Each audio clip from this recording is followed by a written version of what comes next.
Frankenstein ২০২৫ সালে রিলিজপ্রাপ্ত Frankenstein সিনেমাটি বর্তমানে দুনিয়াতে বেশ ভালো হাইপে রয়েছে।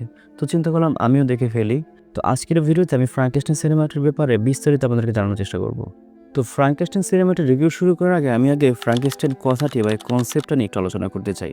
এই ফ্রাঙ্কেস্টাইন নিয়ে কিন্তু এই প্রথম সিনেমা এসেছে এমন না, এর আগেও বেশ কিছু সিনেমা এসেছে, কিন্তু এই কনসেপ্টটা আসলে কি সেটা একটু জানা দরকার। তো ফ্রাঙ্কেস্টাইন নামটি এসেছে মূলত একজন কাল্পনিক বিজ্ঞানী নাম অনুসারে। ১৮১৮ সালে মেরি শেলের বিখ্যাত ফ্রাঙ্কেস্টাইন উপন্যাসকে কেন্দ্র করেই মূলত এই ফ্রাঙ্কেস্টাইন নামটি খুব বিখ্যাত হয়েছে। যেখানে কিনা একজন বিজ্ঞানীকে দেখানো হয় যার নাম ছিল ভিক্টর ফ্রাঙ্কেস্টাইন, যে বিজ্ঞানী কিনা মানুষের মৃত শরীরের বিভিন্ন অংশকে একত্র করে একটি নতুন প্রাণী তৈরি করতে পারে।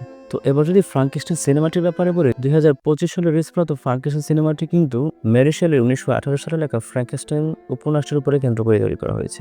যদিও পরিচালক গিলেরমো এই কাহিনীর ভিতরে কিছুটা পরিবর্তন এনেছে। তো কাহিনীর শুরুতে দেখানো হয় ভিক্টর ফ্রাঙ্কেস্টাইন নামে একজন ব্যক্তি অনেকগুলো মৃত মানুষের শরীরের বিভিন্ন অংশকে কাজে লাগিয়ে একটি নতুন প্রজাতির মানুষ বা একটি নতুন জন্তু তৈরি করে ফেলে। আলটিমেটলি সে একটি নতুন প্রজাতির মানুষ তৈরি করতে পারলেও সবকিছু তার প্ল্যান মাফিক এগোয় না। এরপরও সে তৈরি করা দানব এবং তার মালিক ভিক্টর ফ্রাঙ্কেস্টাইনের মধ্যে যে একটা সংঘর্ষ তৈরি হয়, সেই সংঘর্ষকে কেন্দ্র করে সিনেমাটি আগায়। সিনেমাটাকে আমি খুব বেশি বড় স্কেলের বলবো না, খুবই বড় একটা কাহিনী আমি এটাও বলবো না, তবে সিনেমাটি আপনাদের কাছে ভালো লাগবে, একবার বছর জন্য একটা পারফেক্ট সিনেমা হতে পারে। তো এই ছিল ভিক্টর ফ্রাঙ্কেস্টাইন সিনেমাটি নিয়ে আমার বক্তব্য।